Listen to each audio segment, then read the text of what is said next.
Hello everyone and welcome back into the GSMC Dead Ball Sports Podcast and concluding today's show. If you're a European football fan, you might want to stick around because I've always wanted to do this on a sports show. Talk about a sport I love, heading across the pond to look at an unexpected top of the table clash in the Premier League. I know this game is going to come up in about a week's time, and I might be looking at this a little bit too in advance, but this game is going to be one of the most intriguing in all of Europe this season. Nottingham Forest taking on Liverpool as Daniel Ritchie enters the chat. Thank you for your contributions, Daniel.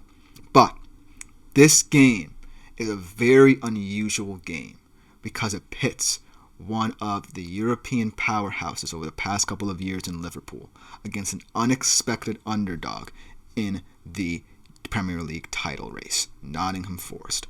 Let's talk about Nottingham Forest a little bit and how their unexpected rise up the Premier League table has caught everyone by surprise, but how they've truly shown that this title chase could be for real. Nottingham Forest, these past couple of weeks, have won 6 games, 3 against sides that are in Europe this season. United, Spurs, and just checking this article here, Aston Villa. 3 teams in title contention along with Brentford and Everton, 2 sides that on their day can be in good form. They have 9 clean sheets this season, the most of any Premier League side. Their 40 points accumulated this season are 8 more than they achieved all of last year, Nuno Espirito Santo's first year's manager, when they finished 1 place above the relegation zone. Their 6-game winning streak has not been seen in Nottingham Forest history since 1966-67. The legendary Brian Clough managed that Nottingham Forest side. So this is history right here for Nottingham Forest. And they're doing it with a 33-year-old striker who has been a Premier League cast-off, kind of a guy who's fallen to the wayside, in Chris Wood, who has scored half their goals this season, and an electrifying midfield front 3 trio of Morgan Gibbs-White, Callum Hudson-Odoi, and Anthony Elanga this season, who have really provided the pace and creativity in this side. That of all the top 4 sides has scored the least amount of goals. Only 26 goals scored all season. But their identity, their culture, stems from perhaps the most solid backline in all of Europe this season. Nuno Espirito Santo, the manager, has done this with all of his teams, really centered on building through the backline. He's done it with effect in Wolves, establishing them as a top side in the Premier League, a side staying well above relegation until now. After he left, he did it to a T at Tottenham, well, not necessarily effectively at Tottenham, and I'm sorry Spurs fans for mentioning his short-lived tenure there, but I had to. And now he's doing it with Forest to the tune of leading them to 3rd place in the Premier League, only on goal difference. I believe that this game is going to be played before the North London Derby, which we're also going to talk about next week. So if Forest does win this game, they will be 2nd place for the time being, at least for a day, behind Liverpool in the Premier League table. But let's talk about Liverpool for a second, because this is a slot machine. After the Jurgen Klopp era, after all the emotions, after all the fun that Jurgen Klopp brought to Anfield, they hire a kind of semi-serious guy in Arne Slot of Feyenoord, a guy who is seemingly untested in the depths of the Premier League. And he has created a quote-unquote slot machine, a possession-based monster that's seeing Liverpool play some of its best football. 14 wins, 4 draws, 1 loss. And yes, one of those draws came just a couple of days ago at Anfield in the snow against a Man United side that really had been struggling up to that point. But I think that game is more about Man United finally coalescing as a team than whatever Liverpool did wrong. Because Liverpool still looked very potent in that game, and they still look very potent in this one as well. They have one of the best defenses in the league. And yes, there's a lot of impasse here in terms of contract situations as their top 3 stars are being talked about constantly, but they're still playing some of the best football in Europe. And I do want to mention this. The only loss Liverpool has suffered this season has come to this very Nottingham Forest team.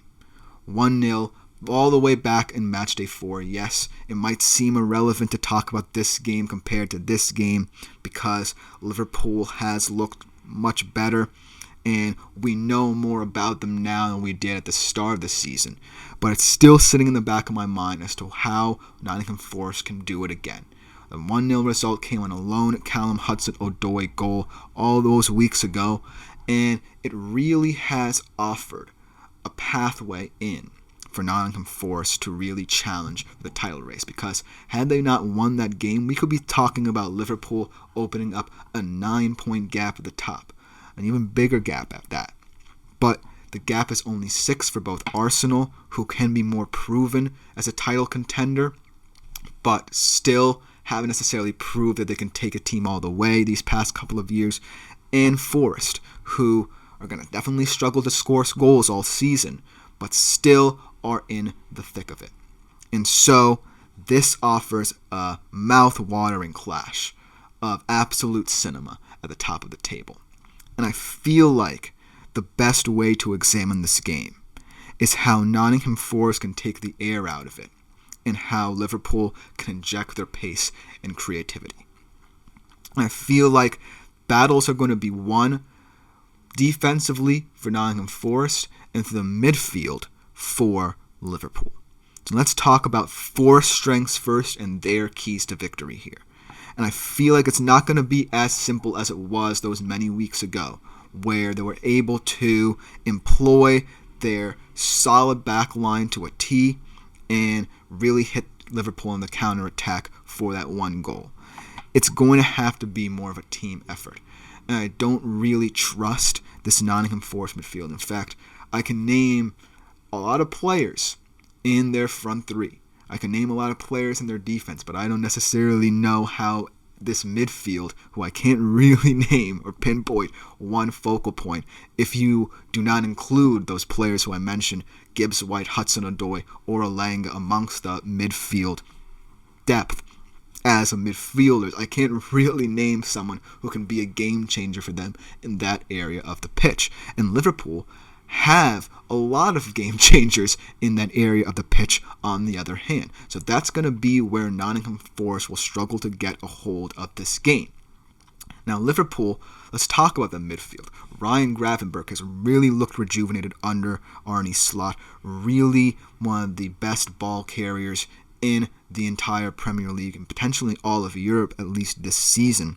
And someone who they really trust in those areas at the pitch, advancing the ball. Then you have Alexis McAllister, who adds a little bit of creativity, and then you also add in the wing-back play and how effective they can be on the flanks with both Robertson and Trent Alexander-Arnold, creating those overlaps on the flanks specifically, but also essentially at times that are really hard to pick up if you're Forest. But I really think where the strength of Forest lies is their back line. Specifically, their center backs, Murillo and Nikola Milenkovic, who have really stepped up this season, and if you ask me, would be in my Premier League team of the season if the season ended today, as Kyle Oifer enters the chat. Thank you, Kyle, for your comment. But ultimately, I do feel like where Nottingham Forest falls short is the over-reliance on those 4 men that I discussed before. Chris Wood, yes, turning back the clock this season, really showing that he can still be a competent goal scorer, competent target man for a team like Forest, for a team like Burnley, like he was for many years. But I do feel like there's going to be some point where you can't rely on him much. And yes, they have a guy in Taiwo Awoniyi who offers a lot of pace and creativity up front as a substitute, but I do feel like he's not necessarily going to be the best option to break down a resolute Liverpool backline. I do think that Morgan Gibbs-White is someone who could be an X factor in this game. I love his creativity. I love the area of the pitch he takes up. And I do think that as a result, he could be someone who, if this game is close, late in the tie, could be someone who can swing this game in Nottingham Forest's favor, but it's going to be difficult going up against Ryan Gravenberch and Alex McAllister, who are also tough defensively, especially Gravenberch in terms of winning the ball back, leading all the major statistical categories you like for a midfielder in the Premier League. And I feel that, when you look at the wings, Callum Hudson-Odoi, Anthony Elanga are fantastic players in their own right. Callum Hudson-Odoi loves to cut inside, loves to cut and shoot, most specifically Anthony Elanga adding a little bit more pace and directness from the wings. But I do feel like even though Liverpool love having advanced wingbacks, Arne Slot has found a way where both Robertson and Trent Alexander-Arnold aren't that exposed anymore, to the point where they're actually becoming pretty elite defensively. Elite in terms of stopping counter-attacking teams like Nottingham Forest. And so, while Nottingham Forest can revel in the fact that if they win this game, their Leicester-like hopes of winning the Premier League will stay alive, and Nuno Espirito Santo will be hailed as their own Claudio Ranieri, it's going to be tough. And if you're not necessarily a soccer fan or European football fan, you might not get that reference, but for those who know, you know what I'm talking about.